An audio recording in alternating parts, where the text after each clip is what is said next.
Good afternoon everyone और सबका बहुत बहुत स्वागत आज के इस सेशन में। आप समय अपना कीमती समय निकाल कर आए, हमारे साथ जुड़े।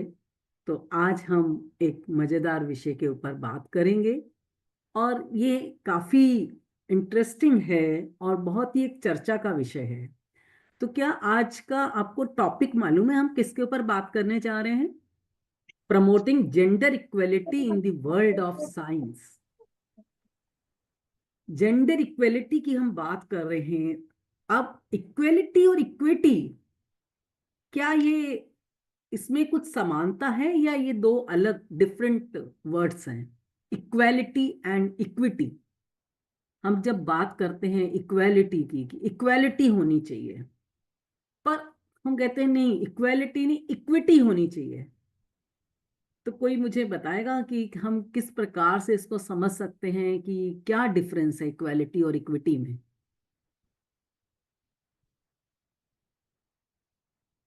तो यहाँ पर ये जानना बहुत ही जरूरी है। इक्वेलिटी में हम कहते हैं कि गर्ल्स हो चाहे बॉयज हो, जेंडर कोई भी हो, मेल या फीमेल, दोनों को इक्वल राइट्स हैं, सभी को बराबर का मिलना चाहिए। सभी को बराबर का, हर क्षेत्र में हर चीज में उनको बराबरी होनी चाहिए। बट इक्विटी का मतलब होता है कि न्यायपूर्ण तरीके से उसको मिलना चाहिए, जितनी जिसको जरूरत है। जैसे कि मैं एक छोटा सा एग्जाम्पल देके बताती हूँ। मान लीजिए हम कोई एग्जीबिशन देखने के लिए गए या कोई प्रोग्राम अटेंड करने जाते हैं, और अपनी क्लासरूम में भी हम इसको देखते हैं कि कुछ बच्चे जो हैं शॉर्टर हाइट के हैं, कुछ बच्चे टॉल हैं। तो हमें क्या करना है? उनको भी चांस देना है। ऐसा नहीं कि बड़े बच्चे हम आगे बैठते रहें और छोटे बच्चे जो हैं, कम हाइट वाले, शॉर्ट हाइट वाले बच्चे पीछे बैठे। तो क्या होगा? वो अच्छे से कंसंट्रेट नहीं कर पाएंगे, उनको ब्लैक बोर्ड वगैरह नहीं दिखाई देगा। तो उनको भी तो वो राइट है ना आगे बैठने का। ऐसा नहीं है कि वो आगे नहीं बैठ सकते। ऐसे ही कुछ हम देखने जा रहे हैं तो स्टूल, हम यदि उनको स्टूल प्रोवाइड करते हैं खड़े होने के लिए, तो जो छोटे हाइट का है उसको बड़ा वाला स्टूल दिया जाए, जिससे कि वो भी आगे के प्रोग्राम को विजुअलाइज कर सके, उसको भी देख सके। तो दिस इज कॉल्ड इक्विटी, जिसमें कि हम इक्वेलिटी की बात तो करते हैं, पर इक्वेलिटी के साथ साथ न्यायपूर्वक, न्याय संगत रूप से उसको जितना उसको चाहिए या जितनी उसकी कैपेबिलिटी है, उसकी क्षमता के आधार पर उसको भी वो सब अधिकार प्राप्त होने चाहिए जो एक दूसरे को प्राप्त होते हैं। अब हम, हमारा जो टॉपिक है विज्ञान में, विज्ञान में महिलाओं का योगदान, उसमें जेंडर इक्वेलिटी की जब हम बात कर रहे हैं, तो लैंगिक असमानता, जो जेंडर इनइक्वलिटी जो है हमारी विज्ञान और टेक्नोलॉजी के क्षेत्र में, जो महिलाओं की भागीदारी पहले के समय में आप सभी जानते हैं बहुत ही कम थी। पहले के समय इतना ज्यादा हम महिलाओं को आगे नहीं आने देते थे। पर क्या हुआ धीरे धीरे, और इसका कारण क्या था? जेंडर स्टीरियोटाइप, हमारी रूढ़िवादिता। इसकी वजह से नहीं, ये काम लड़कियां नहीं कर सकती, ये काम लड़के कर सकते, ये काम सिर्फ लड़कों के लिए ही बने हैं। बट धीरे धीरे क्या हुआ, सोसाइटी में चेंज आना शुरू हुआ। और आज जो है, जो महिलाएं हैं वो हर क्षेत्र में आगे की ओर है। कोई भी ऐसी फील्ड नहीं है, चाहे हम हेल्थ ले लें, चाहे हम स्पेस ले लें, हम डिजिटल लिटरेसी ले लें, किसी भी क्षेत्र में महिलाओं का योगदान जो है वो अव्वल दर्जे पर अब है। और हमारी गवर्नमेंट जो है उसने भी कई सारी ऐसी स्कीम्स निकाली हैं जिसके की द्वारा एक वर्किंग स्पेस में भी महिलाओं को एक ऐसा अनुकूल वातावरण मिलता है जहां पर कि वो अपना स्वतंत्र रूप से काम कर सकती हैं, उनको वो सारे राइट्स दिए गए हैं। और बच्चों के लिए भी, जो लड़कियां हैं स्कूलों में भी और दूसरी अन्य संस्थानों में भी, उनके लिए कई सारी योजनाएं चलाई गई हैं। जैसे कि हम बेटी बचाओ बेटी पढ़ाओ, विज्ञान ज्योति। तो ऐसी जो योजनाएं गवर्नमेंट के द्वारा निकाली गई हैं, तो इनके द्वारा भी हम क्या कर रहे हैं, उन गर्ल्स को प्रमोट कर रहे हैं और जेंडर इक्वेलिटी लाने की बात कर रहे हैं। तो जेंडर इक्वेलिटी जो है होना सभी क्षेत्रों में बहुत ही जरूरी है। तो आज मैं आपको, जैसा कि हम सभी जानते हैं कि कथा जो है एक ऐसी ऑर्गेनाइजेशन है जो कि स्टोरीज का खजाना है। स्टोरी के माध्यम से हम समाज में एक बदलाव लाना चाहते हैं। हम कहते हैं कि बच्चा जो है स्टोरी के माध्यम से एक लीडर बने और वो एक अपने समाज के लिए एक चेंज मेकर बने, वो एक बदलाव लेके आए अपनी सोसाइटी में। तो उसके लिए ये हमारी स्टोरीज क्या कहती हैं, उन स्टोरी के माध्यम से मैं आपको आज कुछ शेयर करूंगी, साझा करूंगी कि किस प्रकार से इन स्टोरीज ने हमारे को इनलाइटन किया और हमारे में एक मोटिवेशन आई है, और जिससे कि हम जो हैं क्या होते हैं, बहुत ही इंस्पायर हो रहे हैं उन स्टोरीज को पढ़कर और अपने भी सपनों को पूरा करने के लिए आगे काम कर रहे हैं। तो आई will share my PPT here. कहानियां केवल शब्द नहीं होती, ये बदलाव की पहली किरण होती हैं। Stories are not just words, they are the first rays of change. तो स्टोरी के माध्यम से हम बच्चों में और अपने आप में भी क्या कर सकते हैं, रुचि बढ़ा सकते हैं। रुचि बढ़ाने का एक माध्यम है, पावरफुल टूल है ये। इनके द्वारा इनके जो किरदार हैं हमारी कहानियों के, उनसे हमारे में ट्रस्ट आता है। चेंज मेकर, हम भी एक रोल मॉडल के समान काम करते हैं। हम उस किरदार में कि वो किरदार ऐसा कर रहा है, मैं अभी जब कहानियां आपको शेयर करूंगी तब आप देखते हैं कि किस प्रकार से कथा की कहानियों में किरदार जो हैं वो एक चेंज मेकर बनकर आए हैं और वो हमारे को मोटिवेट कर रहे हैं। तो ये कहानियां जब बच्चे पढ़ेंगे तो उनमें भी उत्साह आएगा, उनमें भी इंटरेस्ट आएगा और वो भी वो सब काम करने की सपने देखेंगे। और किस प्रकार से ये कहानियां जो हैं हमारे में क्या लाती हैं, पॉजिटिव चेंज लेके आती हैं। जो हमारी नकारात्मकता है, जो हमारे नेगेटिव थॉट्स हैं, और जहां पर कि हम जेंडर की बात करते हैं कि नहीं, घर में, समाज में कई ऐसे क्षेत्र हैं जहां पर कि हम हमेशा डिवाइड करते रहे हैं पहले कि नहीं ये काम लड़कों का है, ये काम लड़कियों का है। ऐसे उनको फर्स्ट दर्जा जो है हम बॉयज को देते रहे हैं। घरों में भी हम देखते हैं, हमारी फैमिली, हमारी सोसाइटी का प्रेशर रहता है कि लड़का होना जरूरी है। तो वो आज पुरुष प्रधान समाज नहीं रहा। आज सभी जगह, सभी क्षेत्रों में महिलाओं ने भी अपनी छाप छोड़ी है। तो इस प्रकार जब हम देखते हैं कि हमारी इंडियन वुमेन्स कौन कौन सी हैं जिन्होंने कि हमें प्राउड फील कराया, आप बताएंगे? हर कल्पना फील्ड में, चावला। कोई भी क्षेत्र हो सकता है जी। Definitely, very good, Kalpana Chawla. Ma'am हमारी सावित्रीबाई राष्ट्रपति। फुले। परमिंदा ma'am, Hima Das sports ma'am हमारी राष्ट्रपति। बिल्कुल बिल्कुल, हमारी राष्ट्रपति, वेरी नाइस। द्रौपदी मुर्मू।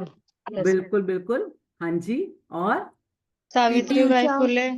बिल्कुल, डेफिनेटली। Mother Teresa. या Mother Teresa. Indira Gandhi, first prime minister महिला। बिल्कुल, डेफिनेटली। मैम सावित्रीबाई फुले। सावित्रीबाई फुले, वाह, very good. Mother Teresa. Mother Teresa, yeah definitely, definitely. Sania Mirza. Sania Mirza, yeah very good. तो ऐसी कई महिलाएं हैं जिन्होंने कि देखिए हर क्षेत्र में अपना क्या दिया है, योगदान दिया है, और आज वो ऐसी पोजीशन पर है कि जिससे कि इंडिया को एक प्राउड फील हो रहा है। तो ऐसे ही कुछ कहानियां हैं जिनको कि आज मैं आपके साथ में शेयर करूंगी। तो महिलाएं जो हैं ये भी हमारी स्टोरीज के द्वारा तो हमें क्या दे रही हैं, प्रेरणा और आदर्श प्रस्तुत करती हैं, इंस्पिरेशन मिलती हैं और सेटिंग एन एग्जाम्पल, वो हमारे लिए एक एग्जाम्पल सेट कर रही हैं। तो इसके लिए आप कथा की कहानियों को देख सकते हैं, जैसे कि कथा की कहानियां उड़ान। इसमें क्या है कि किस प्रकार से उड़ान जो है, जैसे कि अभी हमने बात की कि इंडिया में, हमारे भारत देश में भी ऐसे कई प्राउड मूवमेंट हैं, ऐसी कई महिलाएं हैं जिन्होंने अलग अलग क्षेत्रों में अपना योगदान दिया और आज हम उसके लिए प्राउड फील करते हैं, उनकी बात करते हैं जी। तो ये गीता धर्मराजन जो कि फाउंडर प्रेसिडेंट हैं कथा की, इन्होंने ये बुक लिखी है। तो इसमें आप क्या देख रहे हैं, देखिए किस प्रकार से सुनीता पांड्या, एक लड़की थी जिसका कि नाम सुनीता पांड्या है, ये एक सपना देखती है, उड़ना चाहती है, अंतरिक्ष में जा रही है, बहुत सारे एफर्ट्स कर रही है, और स्पेस शटल में खुद ही अपने आप सब चीजों को ठीक कर रही है, और बादलों के बीच में उड़ती है, मेहनत करके अकेले, और कसरत भी करती है, सब कुछ करती है, कहाँ पर, स्पेस शटल के अंदर ही, और एक 195 दिनों तक अंतरिक्ष में रहती है, वहीं खाती सोती पीती और खेलती है। इसके बाद जब वो बहादुरी के साथ में जब वो बाहर आती है, तो देखो, तो वो क्या कह रही है, देखो दिन में भी आकाश सूरज की रोशनी और बादलों से भरा रहता है, रात को बहुत से सितारे और चांद से, पर अंतरिक्ष बना किस चीज का है, वैज्ञानिक इस बात का पता लगाने की कोशिश कर रहे हैं। तो तुम भी शायद बड़े होकर अंतरिक्ष के इस रहस्य को सुलझाओगे क्या? तो जब ये आई और इन्होंने बताया पृथ्वी की तस्वीर जो है वो किस प्रकार से अंतरिक्ष से ली गई ये पृथ्वी की तस्वीर है जिसको कि आप देख रहे हैं, तो वो पूछती हैं, हम ये बच्चों को कहानी सुनाते हुए पूछ सकते हैं, सोचो, क्योंकि जब हम कथा में तड़ा की बात करते हैं, जो कि आज तक आप लोग सुनते आ रहे हैं, अभी तक सबको मालूम होगा क्या है तड़ा। Yes ma'am. जी बताइए। Think, ask, discuss, discuss, very nice, very nice, very good. Achieve. बिल्कुल बिल्कुल। तो देखिए, think, ask, discuss, act, achieve. आप बड़े होकर क्या बनना चाहते हैं? आप अपने सपनों को पूरा करने के लिए क्या क्या कर रहे हो? चर्चा करो। तारों तक जाने के लिए 4 चीजें चाहिए, कौन कौन सी चीजें आप चुनोगे? करो, आप एक्ट करो। 5 महिलाओं की सूची बनाओ जिन्होंने अपने सपने साकार किए और उनके बारे में जाने। तो इस प्रकार से हम ये सारा कुछ थिंक, आस्क, डिस्कस, एक्ट करते हुए इस कहानी में क्या बता रहे हैं कि जरूर सपने देखने चाहिए। ऐसा ही जब ये सुनीता विलियम्स अपनी जर्नी पूरी करके एक मीडिया इंटरव्यू में आई थी, और उस मीडिया इंटरव्यू में जब ये आई, तो हमारी टीम की अनामिका मैम है, जो कि आपने शायद कई बार मिले होंगे उनको, वो उस समय रेडियो जॉकी रही, तो उनको भी ये एक सुनहरा अवसर मिला किसके साथ बात करने का, सुनीता जी के साथ में। तो सुनीता जी के साथ जब उन्होंने ये सवाल किया ईटीवी के ऊपर, अनामिका जी ने, कि आपका चाइल्डहुड फैंटेसी क्या रहा, क्या आप, तो इससे वो बहुत ही खुश हो गई। हम भी कहते हैं ना, हम बचपन में हमने ये देखा वो देखा, तो सभी उनसे सवाल, जितने भी और जर्नलिस्ट थे, रिपोर्टर्स थे वहां पर, वो सभी ये सवाल कर रहे थे, और अंतरिक्ष में क्या है, वहां पर ऐसी कौन कौन सी चीजें हैं, कितना समय लगा, क्या किया, तो वो सारे इस तरीके के सवालों को पूछ रहे थे। पर जब अनामिका जी ने उनसे फैंटेसी के बारे में पूछा, तो वो बहुत ग्लैड हो गई कि वाह, रियली, कि कोई है जो मैं भी ये बताना चाहती हूँ। और उन्होंने अपना स्टोरी को शेयर किया कि बचपन में ही क्या होता था, मैं अपनी बहुत ज्यादा सपने देखती थी, और सपने देखते समय मैं हमेशा यही सोचती रहती थी, इमेजिन करती थी कि पंख लगाकर उड़ जाऊं, आकाश को छूऊं, ऊपर जाकर देखूं कि कैसा है, और सपने हमेशा देखा करती रहती थी। और ऐसा भी होता है कि कभी कभी सपने जो हैं वो पूरे हो जाते हैं। तो सभी के लिए ये थिंक करना, सपने देखना क्या है, बहुत ही जरूरी है। हम क्या करना चाहते हैं, तो बच्चों को भी हमेशा हमें इस बात के लिए इनकरेज करना है कि सोचो, सोचो आप क्या करना चाहते हो। तो जब वो सोचते हैं किसी बात के ऊपर, बार बार थिंक करते हैं, तो क्या हो जाता है, वो ड्रीम में बदल सकता है, और उस ड्रीम को पूरा करने के लिए फिर हम क्या करते हैं, कोशिश में लग जाते हैं। इसी प्रकार एक बहुत ही और ब्यूटीफुल स्टोरी है जो मैं आपको शेयर करूंगी, चंदा मामा। देखिए, इस चंदा मामा में भी क्या, एक लड़की किस प्रकार से, आप देखेंगे इसको, मैं अभी एक झलक आपको दिखा रही हूं कि क्या ये स्टोरी, चंदा मामा गोल मटोल, कुछ तो बोल कुछ तो बोल, कल ते यादे आज हो गोल, खोल दो अब अपनी पोल, रात होते ही तुम आ जाते, संग संग सितारे लाते, और दिन में कहाँ छिप जाते हो, कुछ तो बोल, कुछ तो बोल। तो ये चांद जो है वो क्या है, बहुत दूर है। तो तुम भी, ये क्या कह रही है कि तुम भी एक क्या कर सकते हो, वैज्ञानिक, कवि और पेंटर बन सकते हो। तो इस स्टोरी में आप देख रहे हैं कि बच्चे अपनी दुनिया से दूर की सोच रहे हैं। जब स्टोरी को पढ़ते हैं, इलिस्ट्रेशंस को देखते हैं, तो वो भी इमेजिन करने लगते हैं उस दुनिया को जो इस दुनिया से फर्क है। और ये भी हम बात कर सकते हैं कि आप जो चाहें वे कर सकते हैं। हमारे सामने कितनी भी स्ट्रगल क्यों ना हो, यदि हम कोशिश करें, बच्चों को यही बोलना है, आपने एफर्ट्स करते रहना है, प्रैक्टिस करते रहना है। और जब आप प्रैक्टिस करते रहेंगे तो कितनी भी रुकावटें आ जाए, आप अपने साथ सपनों को हासिल कर सकते हैं। अच्छा, तो इसमें से आप कोई बताएगा, आपका कोई सपना था और जो पूरा हुआ, उसको आप शेयर करेंगे? आपने कभी बचपन में कोई सपना देखा और वो सपना किसी का पूरा हुआ है? प्लीज शेयर कीजिए। यस, परमिंदा मैम, मैं हमेशा सोचती थी कि मैं कभी हेलीकॉप्टर में जाऊं। ओके। तो जब हम वैष्णो देवी गए और पवन हंस जी के फर्स्ट टाइम जब हेलीकॉप्टर चलते थे जम्मू कटरा से लेकर सांची छत तक, तो फर्स्ट टाइम जब मुझे मौका भी मिला पायलट के साथ बैठने का। ओह वाह। हाँ, तो जहाँ वो ऊपर ऊंचाई पर जाकर वो जब व्यूज देखा, तो मुझे लगा कि यही मेरा एक ड्रीम था, जो मैं सोचती थी कि हाँ, कभी मैं ऊपर से का नजारा देखूं कि नीचे कैसे दिखाई देता है। और वो जो जन्नत होती है, वो वाकई ही आप जब रूबरू होते हैं उसके, तो आपको लगता है वाह, अमेजिंग, जो आपने कभी सोचा था वो आपको मिल गया। तो वो एक्सपीरियंस मैं कभी भूल नहीं सकती हूँ। तो ये मेरा एक सपना था जो पूरा हुआ। Very nice, very nice. Thank you. Thank you. तो वैसे ही हमें हमेशा अपने बच्चों को ये बोलते रहना चाहिए कि बच्चों सोचो। जितना ज्यादा बच्चे सोचेंगे, उतना ज्यादा ही उसके ऊपर, जितना वो थिंक करते रहेंगे, उतना ही वो क्या कर सकते हैं, उतना ही अपने सपनों में भी उनकी वो बातें आती हैं। और जब वो सपनों में आती हैं तो वो उसको पूरा करने के लिए उतारू हो जाते हैं। सेकंड फिर आ जाती है आपकी, मेरी नेक्स्ट स्लाइड है, कि किस प्रकार से जो कथा की स्टोरीज हैं स्टीरियोटाइप तोड़ने में हमारी मदद करती हैं।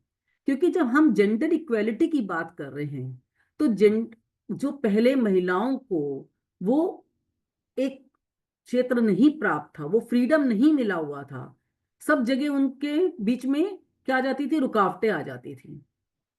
तो ये जो रूढ़िवादिता थी, उसको तोड़ने के लिए हमारी ये कथा की कहानियां जब बच्चे पढ़ते हैं तो उनसे बहुत ही इंस्पायर होते हैं।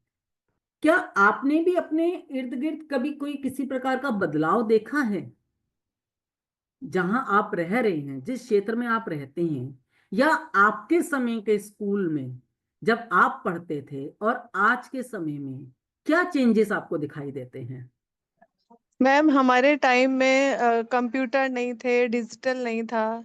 जो अब क्लासरूम में दिखता है डिजिटल, जिसके थ्रू बच्चे और अच्छे से पढ़ रहे हैं और विजिबल हो रहे हैं और देख के पढ़ाई कर रहे हैं, सोच के पढ़ाई कर रहे हैं, तो उसमें काफी अंतर है। हमारे टाइम में बस बोर्ड, चौक और ब्लैक बोर्ड हुआ करता था। जी जी, वेरी नाइस, वेरी नाइस। और मैं इससे भी बहुत पहले, क्योंकि मैं 30 इयर्स पहले की बात कर रही हूँ, जब लड़कियां जो हैं उनके ऊपर बहुत सारी रिस्ट्रिक्शंस लगा दी जाती थी फैमिलीज में भी। Yes ma'am. नहीं, आपने इतना पढ़ लिया, बस इससे आगे और आपको पढ़ने की जरूरत नहीं है। तो उनको मतलब हर प्रकार से उनके साथ में वो, उनको फ्रीडम नहीं दिया गया। तो वो हायर स्टडीज में नहीं जा सकती थी। बहुत गिनी चुनी लड़कियां ही जो हैं वो आगे के क्षेत्र में जाती थी। तो ये जो स्टीरियोटाइप है, हमारा मानना भी है कि सिर्फ साइंस के क्षेत्र में यदि हम बात करते हैं कि इंजीनियर हो गए, डॉक्टर बन गए, तभी जो है वो बहुत ही ज्ञानी हो गए।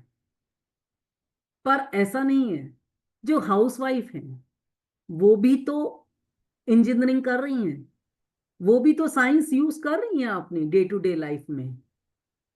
आप बता सकते हैं कोई एक छोटा सा एग्जाम्पल कि डे टू डे लाइफ में हमने बहुत सारे अभी स्टेम सेशंस ज्वाइन किए हैं, तो डे टू डे लाइफ में वो कौन सी ऐसी साइंस की छोटी छोटी चीजें हैं, उसमें जरूरी नहीं है कि इंजीनियर बनना ही जरूरी है, पर हम डिपेंडेंट नहीं है और वो हम काम खुद कर रहे हैं। ऐसा कौन सा काम? मैम किचन गैजेट्स हैं, वेरी किचन नाइस, गैजेट्स हैं और डेफिनेटली, सिलाई मशीन्स हैं, जो वॉशिंग मशीन है। Definitely, definitely. तो we are not dependent on ना कि हाँ भाई नहीं कोई नाइफ लड़का है, आएगा, सीजर है। मेल आएगा तभी वो चलाएगा, उसको रन कर सकता है, हम इस मशीनरी के साथ में काम नहीं कर सकते। नो, इवन एक छोटा सा सॉस पैन है, उसका हैंडल वगैरह लूज हो गया तो हम कुछ ना कुछ सिंपल ड्राइव्स लेके भी उसको क्या कर देते हैं, डिवाइस लेकर भी उसको हम क्या करते हैं, ठीक कर देते हैं, रिपेयर कर देते हैं। जैसे कि मान लीजिए सॉस पैन का हैंडल खुल गया, हम चाकू ले लेंगे या अपना स्पून ही ले लेंगे, उसके पीछे के बैक साइड से उसको टाइट कर देंगे। तो ये भी तो एक इंजीनियरिंग है, ये भी एक साइंस है। हम सब समझते हैं, कडलिंग करना, दूध से दही को जमाना, हमें मालूम है आज हम बच्चों की हाइजीन के लिए कि हाँ जी बच्चों की हेल्थ बेनिफिट्स के लिए कि फर्मेंटेड चीजें ज्यादा अच्छी हैं, फ्राइड चीजें नहीं अच्छी हैं। तो यहाँ पर भी क्या हो रहा है कि वो रिस्पॉन्सिबल हो गई हैं, लेडीज लड़कियां भी जो हैं वो रिस्पॉन्सिबल हैं। और हमें जो है हमेशा इक्वलिटी बना के चलना चाहिए, कोऑपरेशन लेके आना चाहिए। और जब हम कोऑपरेशन लेके आएंगे, टीम वर्क करेंगे, तभी जो है बेटर आउटकम निकल के आ सकता है। तो जिम्मेदारियां जो होती हैं वो हमेशा क्षमता और रुचि के आधार पर ही होनी चाहिए। ऐसा नहीं कि नहीं ये लड़का कर सकता है, कभी कभी कुछ लड़के हैं जो काम नहीं कर सकते हैं, वो लड़कियां बहुत अच्छे से परफॉर्म करती हैं।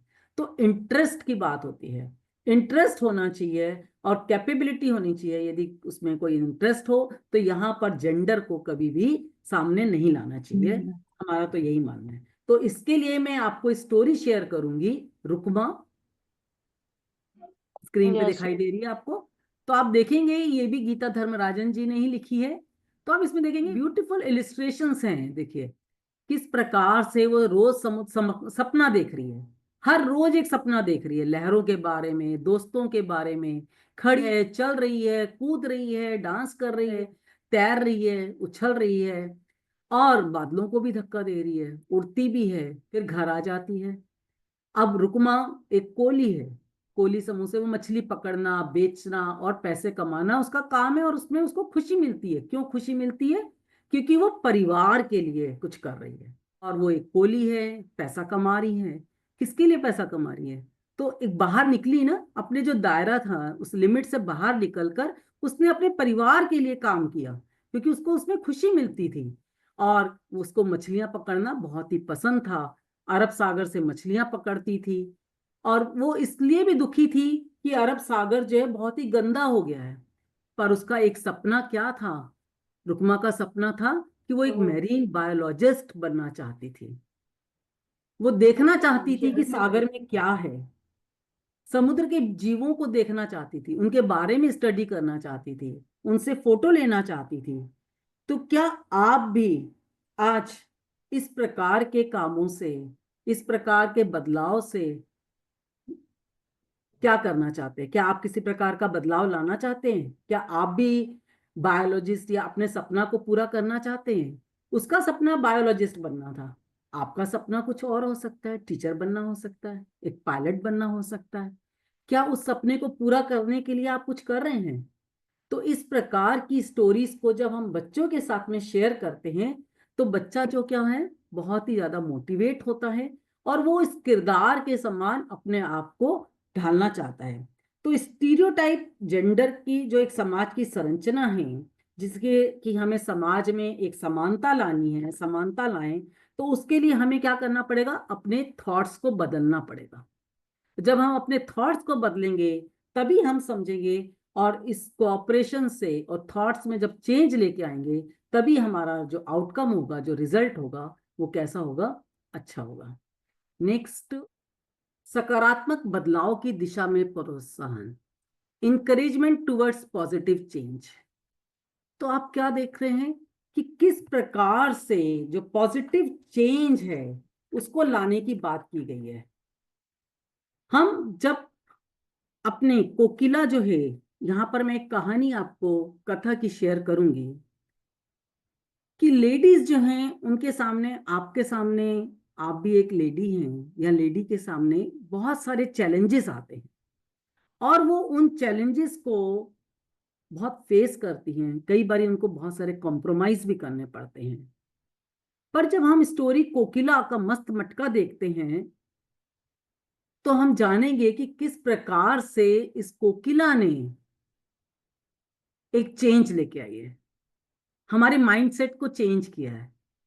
तो आई will share the story. Yes. हाँ, तो आप देख रहे हैं इस स्टोरी में एक मटके के ऊपर आप देख रहे हैं सभी कि किस प्रकार से एक राजकुमार है और एक कुमार जो है वो आ रहा है अपना मटका बेच रहा है। और ये आप इलिस्ट्रेशंस को देखिए कि कोकिला किस प्रकार से मटके के पास जाती है, कैसे उसको सुनती है, वापस आ जाती है। और उसके बाद में कोकिला के पास में बहुत सारी ऐसी चीजें होती हैं जिसको वो देखती है। सारे लोग उसको बहुत परेशान करते हैं कि अरे क्या तुम हैंडपंप का पानी पियोगी। उसके हस्बैंड जो होते हैं उसको भी वो बिल्कुल नहीं अच्छा लगता है कि वो मटके के आगे पीछे घूमती रहे। वो बहुत बारी नाराज होते हैं उससे। और कई उन्होंने तो मटका तक, उनके हस्बैंड ने क्या किया था, मटका तक फेंक दिया था। पर फिर भी क्या हुआ, कोकिला ने हार नहीं मानी। कोकिला ने हार नहीं मानी। कोकिला ने बोला ये जादुई मटका नहीं है, मेरे सपने में आया था। तो क्या है, सभी गांव की औरतों को उसके बारे में उसने बताया। क्या बताया, क्योंकि वो क्या चाहती थी कोकिला, कि कोकिला ये चाहती थी क्योंकि पहले जब पानी, इस गांव की औरतें पानी जो है वो झरनों से, तालाबों से, कुओं से लेके आती थी, तो उसकी बेटी जो है, उनके बच्चे जो हैं वो बीमार पड़ जाते थे। पर कोकिला ने गिव अप नहीं किया कि उसके समाज में जो चलती आ रहे हैं कि नहीं, उसके हस्बैंड ने मना किया, औरतों ने मना किया, वहां के लोगों ने भी मना किया, पर उसने क्या हुआ, उसमें एक जागृति जागी। उसने कहा नहीं, मुझे अपने परिवार की हेल्थ के और साथ में गांव वालों की हेल्थ के लिए उसने ये सबको कन्विंस कर दिया, ये चेंज लेके आई कि नहीं, ये मटका जो है ये कोई जादुई मटका नहीं है। सिर्फ हमें क्या करना है, अपनी सोच को बदलना है कि जो हम चलती आ रही है हमारी परंपरा की, नहीं इस पानी को पी लो, ऐसा कर लो, वैसा कर लो, नहीं। उससे क्या हो रहा था, वाटर बॉर्न डिजीज हो रही थी, बच्चे बीमार पड़ रहे थे बार बार। पर जब ये अपनी सोच को लेकर आई कोकिला, तो क्या हुआ, उसकी बेटी भी बीमार होना बंद हो गई। और साथ में धीरे धीरे उसने गांव के लोगों को भी कन्विंस किया, क्योंकि आप जानते हैं लेडीज में वो कन्विंसिंग पावर होती है। वो पोलाइटली किसी ना किसी तरीके से क्या करती हैं, कन्विंस कर ही लेती हैं। तो सबसे ज्यादा जरूरी क्या है, सेल्फ डिसीजन लेना, रिस्पॉन्सिबिलिटी लेना। तो जब वो रिस्पॉन्सिबिलिटी लेती हैं, गिव अप नहीं करना, तो समाज में कौन क्या कहता है, कैसा करना चाहिए, कैसा खाना चाहिए, क्या पीना चाहिए, तो उसका निर्णय आपने खुद लेना है। आप एक डिसीजन मेकर होने चाहिए। और एक, जब हम कथा की इन कहानियों को पढ़ेंगे तो हम इनसे इंस्पायर होते हैं कि हम एक अच्छी, हमारे में लीडरशिप क्वालिटी आ सकती है। हम एक स्पाइस पॉवर्टी को दूर करते हैं। हम एक सोशल चेंज लाने के लिए इसने क्या किया, सबको कन्विंस किया कि नहीं, जो पानी अभी तक हम पी रहे थे वो पानी क्या था, सो अच्छा नहीं था। तभी हमारे बच्चे जो हैं वो बीमार हो रहे थे। और कोकिला ने सिर्फ इतना ही बताया कि क्या है, हमें क्या करना है, मटके को ध्यान से रखना है, उसमें हाथ धो के डालना है। तो छोटी छोटी हैबिट्स को जब हम बच्चों में भी इंकलकेट करेंगे तो वो चेंज आएगा। तो आप क्या देख रहे हैं कि कोकिला ने क्या किया था, कोई कॉम्प्रोमाइज नहीं किया था, सेल्फ डिसीजन लिया, उसने गिव अप नहीं किया। और उसमें कन्विंसिंग स्किल्स थी जो कि सभी महिलाओं में होती है। तो अपनी कन्विंसिंग स्किल्स के द्वारा अपने समाज में, अपनी सोसाइटी में क्या कर सकती हैं, एक चेंज ला सकती हैं। चेंज ला तो सकती है। बिल्कुल, तो यहाँ पर एक लीडरशिप क्वालिटी डेवलप होती है, हमारा एक सोशल पावर्टी जो है दूर होती है। हम अपनी कम्युनिटी के लिए भी कुछ सोचते हैं कि उनका भी हेल्थ कैसी हो, अच्छी हो। नेक्स्ट स्टोरीज, इन्हीं स्टोरीज के द्वारा जब हम बात करें तो संवेदनशीलता और सहानुभूति का विकास होता है, डेवलपिंग सेंसिटिविटी एंड एम्पैथी। तो इसमें क्या है, हमें क्या समझना क्या है कि इंडिया, हमारा जो भारत है, वो भी एक विकासशील और प्रगतिशील देश है, जहां पर की थॉट्स बहुत ओपन है। हम बहुत ही ओपन माइंडेड विचारों के हैं, जहां पर की सभी जेंडर्स को इक्वल राइट्स हैं, गर्ल्स बॉयज। हाँ ठीक है, कई पिछड़ी जातियां हैं, अभी भी कई ऐसे गांव हैं जहां पर की वो रूढ़िवादिता चल रही है, पर आज उसमें बहुत बदलाव देखने को मिल रहा है। हम इवन ट्रांसजेंडर्स की भी बात करें तो उसमें भी उड़ीसा, जो कि इंडिया का एक स्टेट है, जो कि एक 100% वहां पर एक फ्रेंडली, ट्रांसजेंडर फ्रेंडली स्टेट बन गया है। और इसका एक बहुत ही अच्छा उदाहरण मेघना साहू का है, जो कि आप सभी जानते होंगे कि किस प्रकार उसने, मेघना साहू एक ट्रांसजेंडर हैं जिन्होंने की बहुत स्ट्रगल किया, और बहुत सारे स्ट्रगल करने के बाद में आज वो क्या कर रही हैं, एक बहुत ही अच्छी टैक्सी ड्राइवर हैं। आपने सुना है कभी टैक्सी चलाते हुए, इवन मेट्रो चलाते हुए, पेट्रोल पंप पे भी लेडीज को, रिक्शा चलाते हुए? यस मैम, देखा है। Yes, ma'am. तो पहले क्या लड़कियां चलाती थी? No No, ma'am. ma'am. ये कहते थे नहीं, ये तो बहुत मेहनत का काम है, ये काम तो सिर्फ लड़के ही कर सकते हैं। तो यस इसके लिए मैं आपको एक स्टोरी शेयर कर रही हूँ। एक कथा की एक ब्यूटीफुल स्टोरी है, पारो की कहानी, जिसमें आप क्या देखते हैं, एक लड़की है जिसको कि बिल्कुल भी, ये इसका नाम पारो है, और इसकी माँ हमेशा कहती रहती है कि बड़ी होके क्या करेगी, इसका दिमाग तो खराब हो गया है, बेटा हमारे भाग्य में नहीं है, उनका कोई लड़का नहीं था। तो इससे उनको मतलब कि, पर ये दबकर नहीं रहना चाहती थी, तो उसकी माँ हमेशा परेशान रहती थी कि ससुराल में क्या करेगी। अब जब ये बड़ी हुई तो धीरे धीरे इसने क्या किया, इसने कहा कि बाकी और इसकी बहनों की तो शादियां हो गई, परंतु ये शादी करना नहीं चाहती थी। ये कहती थी नहीं, मुझे वो ससुराल से, जब बहनें साल भर बाद ससुराल से आती हैं तो उनके या तो पेट या गोद में बच्चा होता है, या सास नंदों का रोना होता है, घर वालों की शिकायतें होती हैं। तो वो ही, और उसके पिताजी कहते थे कि फसल काटो, माँ कहती थी घर के काम करो, पर उसको ये कुछ भी पसंद नहीं था। मैं क्यों रोटी पकाऊं, मैं शादी क्यों करूं, मैं आदमी की मार क्यों खाऊं, क्यों बच्चों को लटकाऊं। तो उसने क्या किया, अपना, उसका एक सपना था कि वो शहर में जाए, शहर में जाके कुछ करे, दौड़े, खेले, अपने मन की करे। और उसने वहां पर, उसको एक दिमाग में, एक जहन में एक बात आई कि क्यों ना मैं रिक्शा चलाऊं। तो उसने क्या किया, रिक्शा चलाना स्टार्ट कर दिया। और जब ये रिक्शा चलाना स्टार्ट किया, और एक समय की बात है, ये देख रहे हैं आप पिक्चर में, ये जेंटलमैन जब उसके रिक्शे में बैठे तो Yes, पूछे, ma'am. अरे अच्छा बाबूजी, ये बताओ तुम क्या काम करते हो। तो इसमें क्या है, पहले ये क्या बोल रहा है, अरे तुम रिक्शा चलाती हो। तो इस पारो क्या कहती है, अच्छा बाबूजी तो ये बताओ तुम क्या काम करते हो। तो वो क्या बोलता है, मैं बैंक में काम करता हूँ। मगर बाबूजी तुम अस्पताल में काम क्यों नहीं करते। तो जैसे ही वो उसने सोचा, एकदम से सुना, तो वो हक्का बक्का रह गया कि ये कैसा सवाल है भाई, मैं बैंक में काम करता हूँ, बैंक में काम करता हूँ। तो पारो जो है, उसको भी गुस्सा आ गया, उसने यही बोला कि आप अस्पताल में क्यों नहीं काम कर सकते, आप बैंक में काम क्यों कर रहे हो, तो ये फिर सवाल मेरे लिए क्यों कि मैं रिक्शा क्यों चलाती हूँ। तो मुझको, मेरे में क्या है, ये खुशी है मेरे को मिलती है जब मैं रिक्शा चलाती हूँ, मैं दौड़ाती हुई लेके जाती हूँ, मैं हवा से बातें करती हूँ, तो मुझे खुशी मिलती है इसमें। तो हमें क्या करना है, पारो के समान ही हमेशा अपने थॉट्स को क्या रखना है, ओपन रखना है। ऐसा नहीं है कि ये काम मैं नहीं कर सकती, ये काम लड़का नहीं कर सकता, ये काम लड़की नहीं कर सकती, ऐसा नहीं। तो पारो पर हमारे में क्या होना चाहिए, सिंपैथी, हम दया के रूप में नहीं करें ये काम, परंतु क्या होना चाहिए, एम्पैथी का अधिकार होना चाहिए, दया Empathy. के रूप में नहीं करना, ठीक है ना, एम्पैथी। तो इक्वेलिटी मिले, इक्वेलिटी लड़कियों को दी जानी चाहिए, लड़के और लड़कियों में इक्वेलिटी होनी चाहिए, पर ऐसा भी ना हो कि जो कानून बनाए गए हैं उन कानून का अनड्यू एडवांटेज ले लड़कियां।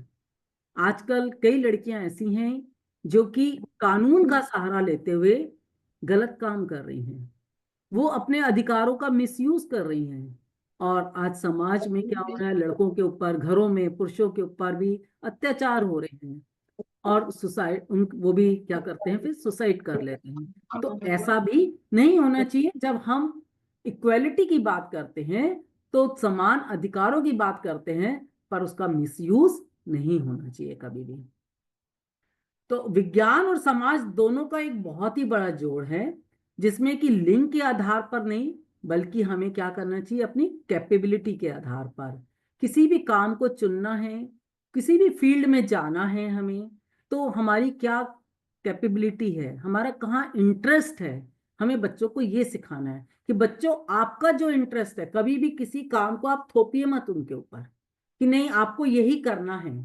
आप, कोई बच्चा है उसका इंटरेस्ट जो है गार्डनिंग में है, बट हम बोल रहे नहीं तुम तो है रोबोट बनाओ। किसी का रोबोट बनाने में हम उनसे बोलते नहीं तुम कुकिंग करो।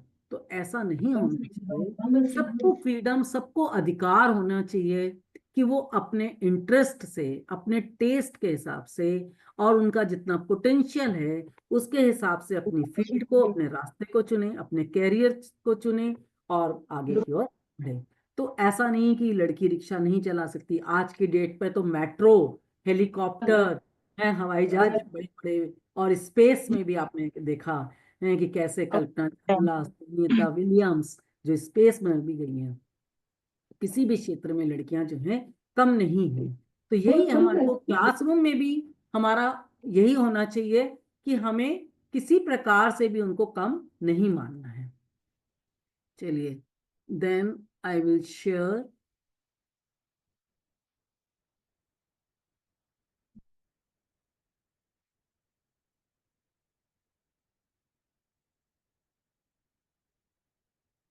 हाँ जी, next is promoting cooperation, participating in shaping social perception. लड़का या लड़की, कौन है जिम्मेदार? Who is responsible, the boy और द गर्ल? कौन बताएगा मुझे? हम हमेशा अपने समाज में सुनते आते हैं कि लड़का होना चाहिए, लड़की होनी चाहिए, लड़की होगी तो हम उसको एक्सेप्ट नहीं करते। Who is responsible? Who is responsible for the boy. हाँ जी, हाँ बोलिए बोलिए प्लीज। हम हमेशा बोलते हैं ना, लड़की के ऊपर ही हमेशा आरोप लगा देते हैं कि इसने लड़की को जन्म दिया है, लड़के को जन्म नहीं दिया है। तो यहाँ पर पीयर प्रेशर रहने लगता है, साथ में हमारा सोसाइटी का प्रेशर होता है, हमारे इन लॉज का प्रेशर होता है, पेरेंट्स का प्रेशर होता है कि हमें लड़की नहीं, हमें लड़का ही चाहिए। तो कौन है इसके लिए रिस्पॉन्सिबल? बॉय। Boy. जी, क्यों, कैसे? तो हम इसके लिए बच्चों को कथा की एक कहानी लुप्त वेद, ये भी गीता धर्मराजन जी के द्वारा लिखी गई है। तो ये बहुत ही अच्छी स्टोरी है पुराने समय की, कि ब्रह्मलोक में भी उन दिनों बहुत ही उत्साह था। तो ब्रह्मा जी के बेटे अर्थवन की शादी जो है वो देवी से हो रही थी, पर वो चाहते थे कि क्या हो, लड़का होना चाहिए। तो इसमें यही बात है, और देवी जो है इसीलिए बहुत परेशान रहती थी कि जो होने वाला बच्चा है वो लड़का होगा या लड़की होगी। तो इसलिए वो हमेशा प्रार्थना करती रहती थी भगवान से। तो तब फिर उन्होंने धरती पर सभी छोटी छोटी, तब ब्रह्मचक्र, अर्थवन और देवी ने, उनके जो हस्बैंड थे अर्थवन, तो उन्होंने बोला कि ऐसी चीजें दिखती हैं जिसे कोई भी इंसान जादुई दृष्टि से नहीं देख पाता है, वहां इंसान के भीतर चलती फिरती तस्वीरें होती हैं। तो धरती पर जो प्राणी हैं वो किससे बने हुए हैं? छोटी छोटी कोशिकाओं से बने हुए हैं। तो ये सारी बातें जब बताई कि छोटी छोटी कोशिकाएं, ये देखिए किस प्रकार से ये हमारे सेल्स हैं और इन सेल्स में क्रोमोसोम्स होते हैं, और ये क्रोमोसोम्स जो होते हैं यही किसके लिए रिस्पॉन्सिबल होते हैं? गर्ल और बॉय के लिए। बॉयज तो जो गर्ल होती है उसमें तो सिर्फ एक्स एक्सी क्रोमोसोम एक्स होता होती है, है, और जो बॉय मेल है होता एक्स है वाई। उसमें एक्स और वाई होता है। तो हु इज रिस्पॉन्सिबल? अब देखिए, जब दोनों का मिलन हुआ तो लड़की जो औरत है वो तो सिर्फ एक्स क्रोमोसोम ही दे सकती है। तो आया वाई कहाँ से आया? पिता की तरफ से आया ना, बॉय से, यस मैम। बॉय से आया। तो इसीलिए जब वाई पिता की तरफ से आता है तो रिस्पॉन्सिबल कौन हुआ? बेटा हुआ। पेरेंट हुआ, यस। पापा। बट हम अपनी सोसाइटी में क्या करते हैं? हमेशा ये ब्लेम लगाते हैं कि नहीं, हम लड़की, लड़कियों हमेशा को, औरतों के ऊपर अत्याचार किए जाते हैं कि यस। लड़की को पैदा किया है उसको घर से बाहर निकाल दिया जाता है, कभी कभी एक्सेप्ट नहीं किया जाता है कि नहीं, हमें ये बच्चा नहीं चाहिए। तो इस प्रकार की धारणाओं को क्या करना है? अलग करना है कि ऐसा नहीं है, ऐसा नहीं होना चाहिए। उनको भी समान अधिकार है, लड़का हो चाहे लड़की हो, सभी के लिए समान अधिकार होने चाहिए। जी। अब सवाल आता है कि इसके लिए जो हम जेंडर के आधार पर क्लासरूम में भी भेदभाव करते हैं, तो आप मुझे बताएंगे कि क्या वो भेदभाव ना हो उसके लिए हमें क्या क्या करना चाहिए? क्लासरूम में हम इक्वलिटी देनी चाहिए, बच्चों को, गर्ल्स को भी और लड़कों को भी, बॉयज और गर्ल्स को भी। बिल्कुल, और डेफिनेटली। उसके लिए आप क्या करेंगे? में क्लासरूम में या घर पे, दोनों जगह हम थोड़ा हमारी बातों और जो हम बातें करते हैं बच्चों से या आसपास में बच्चों के सामने, उस पे ध्यान दे सकते हैं कि हम किसी भी तरह से अनकॉन्शियसली भी लड़कों को बढ़ावा देने वाली बातें ना करें। हमेशा डेफिनेटली। बातें करते समय भी लड़की को भी मोटिवेट करें और लड़के को भी। सिर्फ जेंडर के हिसाब से उनको ये नहीं बताया कि तुम लड़की हो इसलिए तुमको ये किचन में ही रहना है। बिल्कुल बिल्कुल करेक्ट। हाँ जी, और कोई? बातों के साथ साथ हमें ये तो मैम सही बोला कि हमें बातें शेयर करनी है, बातों के साथ साथ हमें क्लास मैनेजमेंट भी, क्लास उस तरह से मैनेज करना है कि हमें नहीं लगना चाहिए गर्ल्स इंफीरियर है या बॉयज सुपीरियर है। इसमें कोई मतलब, हमें लगना चाहिए क्लासरूम एंटर करते ही यहाँ पे इक्वलिटी है। बिल्कुल बिल्कुल। तो इसके लिए हम क्या करेंगे? क्लासरूम मैनेज करेंगे उस हिसाब से। बिल्कुल। तो हम क्या क्या और कुछ करवा सकते हैं क्लासरूम में? और हम बच्चों को प्रैक्टिकली भी दिखा सकेंगे कि देखो आज गर्ल्स पॉइलट चलाती है, पॉइलट बनती है। और पहले पहले पहले जब पहला दौर होता था तो उस टाइम ओनली बॉयज बनते थे ये पायलट, और लड़कियां गाड़ी नहीं चलाती। आज हमारे गांव में देखो, गांव में कोई लड़की चलाती है गाड़ी, बच्चे फिर वहीं से बोलेंगे जी मैम, वो भी गाड़ी चलाती है, ये भी गाड़ी चलाती है, और उनके जहन में बिल्कुल। ये पैदा हो। हाँ, तो उससे क्या मिलता है? उनको भी मोटिवेशन मिलता है। हम सबको मोटिवेशन। मोटिवेशन दें, ठीक है ना। क्लास में बैठने के लिए भी ये नहीं कि ये रोज पूरी गर्ल्स की है, ये बॉयज की है। ये गेम जो है इसमें पार्टिसिपेट जो है लड़के करेंगे, इसमें लड़कियां करेंगी। तो ऐसे नहीं, हमें दोनों के लिए गेम्स जो है ऑर्गेनाइज करने चाहिए, दोनों के लिए एक सी एक्टिविटीज देनी चाहिए। हाँ जी, और सेम टास्क भी दे सकते हैं, जी सेम टास्क। ये भी बिल्कुल बता सकते हैं कि हम जब बच्चों, आप मार्केट गए कभी, आपने कभी देखा गर्ल्स दुकान पे होती है, उनके जहन में पूरा ये कंसेप्ट हो। बिल्कुल बिल्कुल। तो आज तो गर्ल्स जो है अपने अपने स्टार्टअप भी खोल के बैठी है, अपना खुद कैरियर चूज कर रही हैं और सभी और प्रकार के कामों बिजनेसमैन को, बनती है। बिल्कुल एक बिजनेस वुमेन बन रही हैं। तो हर क्षेत्र में हम उनको क्या करेंगे? रिस्पॉन्सिबल कराएंगे और ये बताएंगे कि कहीं पर भी लड़की किसी भी क्षेत्र में कम नहीं है।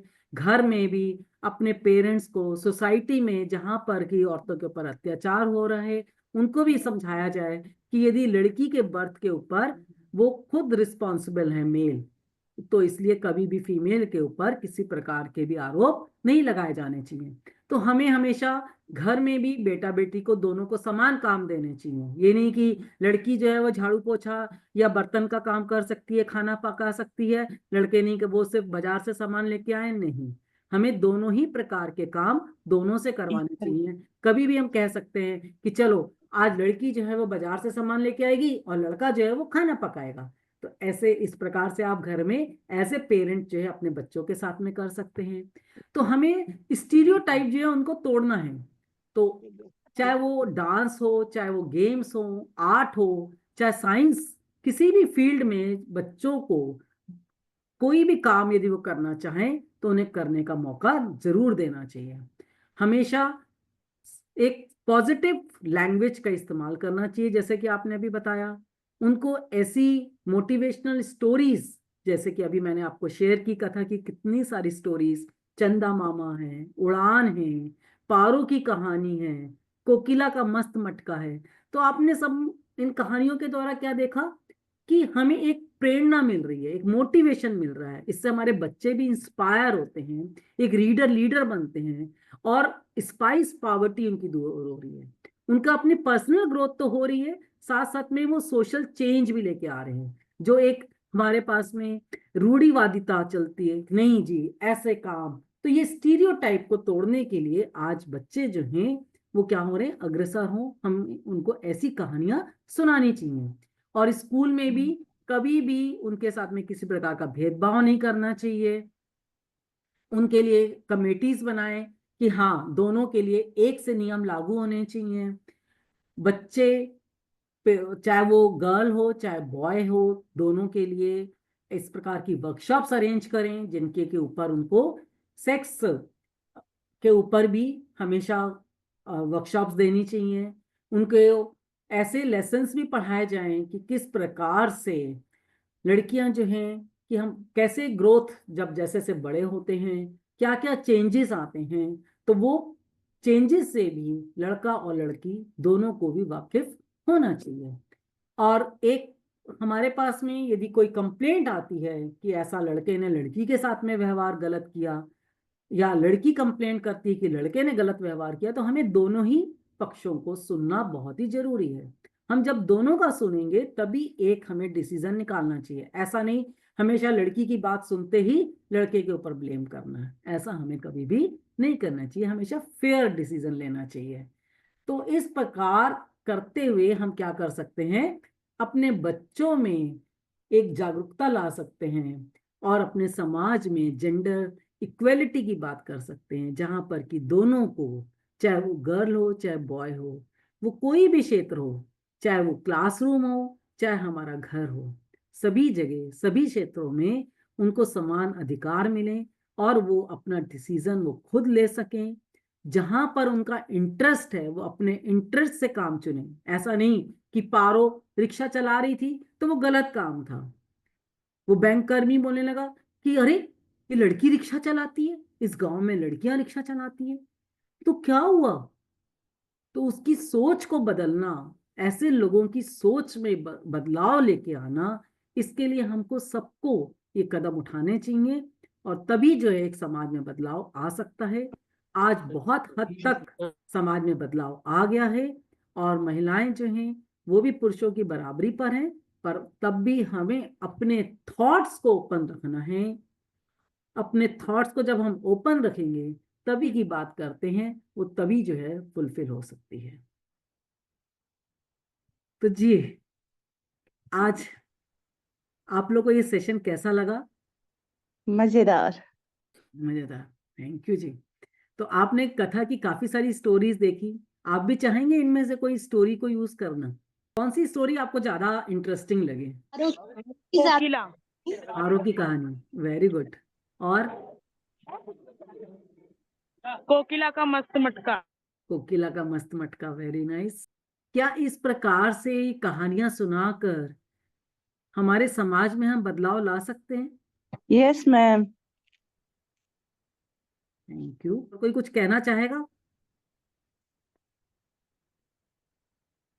कि आपको? ज्यादातर हम बच्चों को फ्री कन्वर्सेशन में ये बातें सिखा सकेंगे बिल्कुल जब हम फ्री कन्वर्सेशन करेंगे बच्चों के साथ। जी, आप अपने क्लासरूम में भी लेके आ सकते हैं। देखिए, जब आप वाटर यस मैम। टॉपिक पढ़ा रहे हैं तब आप कोकिला का मस्त मटका वाली कहानी सुनाइए कि किस प्रकार से वो पानी सेफ अपने अपने घर को, अपने परिवार को सेफ रखा। तो उसमें आप कोकिला की स्टोरी को जब सुनाएंगे तो उससे आपका लेसन भी कवर होगा, बच्चे का इंटरेस्ट आएगा, वो इलिस्ट्रेशंस को देखेगा तो और भी ज्यादा मोटिवेट होगा, और उसमें भी एक लीडरशिप की क्वालिटी आएगी कि हाँ, जब कोकिला ऐसा कर सकती है तो हम भी तो अपने घर में ये लेके आ सकते हैं, चेंज लेके आ सकते हैं कि हाथ पॉट में नहीं डालना, हाथ धोना है। तो छोटी छोटी हैबिट्स जो है उसमें हम बच्चों में डेवलप करा सकते हैं। यस जी, मैम। और कोई कुछ कहना चाहेगा? हाँ मैम, हमने ना पारो की कहानी अपनी लाइब्रेरी में ली थी। अच्छा। तो उस समय एक बच्चा था, उसने कहानी सुनी और उसने हमेशा की तरह अपने घर पे वो शेयर किया उसने। तो उसके जो चाचा थे, उनको ये स्टोरी बिल्कुल पसंद नहीं आई कि ये आप बच्चों को क्या सिखा रहे हो, आपने क्या इस पे बात की बच्चों को। हम्म। तो उसके बाद ये एक किताब के ज़रिए धीरे-धीरे करके कम्युनिटी में, क्योंकि पेरेंट्स मीटिंग होती थी, तो उसमें ये चर्चा इंटरनल शुरू हो गई कि दीदी ने इस तरह की किताबें ली। हम्म। पहले शुरू में हमने, क्योंकि हम तक डायरेक्ट खबर नहीं आई थी और हम बच्चे के लिए भी नुकसान नहीं चाहते थे क्योंकि फिर उसको मार पड़ती घर पे या ऐसे, तो 1 हफ्ता ऐसे ही गुज़र गया। उसके बाद में किसी एक लेडी ने हमें बोला कि मैम ऐसे-ऐसे पता चला है कि आपने ये, तो हमने वो ये एक कहानी, एक विषय भी बनी इस बात को शुरू करने के लिए। हम्म। आपको क्या लगता है? क्यों लगता है कि ये नहीं लेना चाहिए? तो हमने लोगों से ही बात की, लोगों से ही पूछना शुरू किया कि आपको हम्म। क्यों गलत लगता है इसमें? अगर हम अपनी लाइफ को देखें, आस-पास देखें तो क्या ये नहीं होता है? अगर होता है तो क्यों हो रहा है? हम ऐसी बातें नहीं कर रहे थे कि बहुत कुछ बदलाव बड़ा कर देंगे, पर एक सोचने का वो समय था, सब लोग सोचने लग गए बिल्कुल। और शायद हमें लगा कि उस वक़्त के लिए वो भी ठीक है, क्योंकि एक दिन में हम सब कुछ नहीं बदल पाएँगे। Definitely, definitely. तो लेकिन जो मौका था, जो माहौल बना, एक के बाद एक दूसरे लोग जो शेयर कर रहे थे अपनी-अपनी कहानियाँ कि मैंने Sharing thoughts. ऐसे ट्राई किया था लाइफ में लेकिन नहीं कामयाब हो पाई, या किसी ने कामयाब हो पाए, किसी की शादी हो गई जल्दी। ऐसे-ऐसे इंसिडेंट वो बात करने लगे। तो इस ये पहाड़ों की कहानी से और भी बहुत सारी छोटी-छोटी कहानियाँ उस वक़्त हमारे ज़हन में आई। तो आप जब ले रहे थे तो वही याद आ रहा था बच्चा। Very nice, very nice. तो वही हमें इंस्पिरेशन मिलती है, हम मोटिवेट होते हैं, और यहाँ पर हमारे पास में एक Sharing thought एक करें। मतलब कि क्या हो जाता है, डिबेट का मुद्दा भी मिल जाता है कि क्यों, क्योंकि हमारी सोच वैसी है ना कि नहीं, लड़कियां रिक्शा नहीं चला सकती। पारो, हमने क्या हम सिखा रहे हैं यहाँ पे कि पारो रिक्शा चला रही है, इसमें क्या अच्छाई है? तो ये सारा कुछ जब हम लेकर आएंगे, बच्चों के सामने लेके आएंगे, तो बच्चे भी इसके ऊपर जब सोच विचार थिंक करेंगे कि गलत क्या है, जैसा कि आप लोगों ने किया, तो एक बहुत अच्छा चेंज लेके आए ना। तो वही चेंज ही तो आज हम लाना चाहते हैं कि नहीं, इक्वेलिटी कब आएगी? क्या उनको हम हमेशा दबा के रखते रहेंगे लड़कियों को कि नहीं, उनको ये राइट नहीं है, वो ये काम नहीं कर सकती हैं, वो अपनी इच्छा को जाहिर नहीं कर सकती हैं? नहीं ना, ऐसा नहीं है। इस सेशन में आपको लगता है कि ऐसा हम स्टोरी के माध्यम से साइंस भी पढ़ा रहे हैं, साइंस का क्षेत्र हो, चाहे हेल्थ हो, चाहे स्पेस हो, चाहे हमारा घर ही क्यों ना हो, हम सभी जगह क्या ला सकते हैं, चेंज ला सकते हैं। तो स्टोरी जो है एक बहुत ही पावरफुल टूल है, जो कि हमें मोटिवेट कर रही हैं, हमें इंस्पायर कर रही हैं, हमारे में एनकरेजमेंट लेके आती हैं, और हम उनकी तरफ मोटिवेट होते हैं। बट क्या करना है, हमें तड़ा करना है।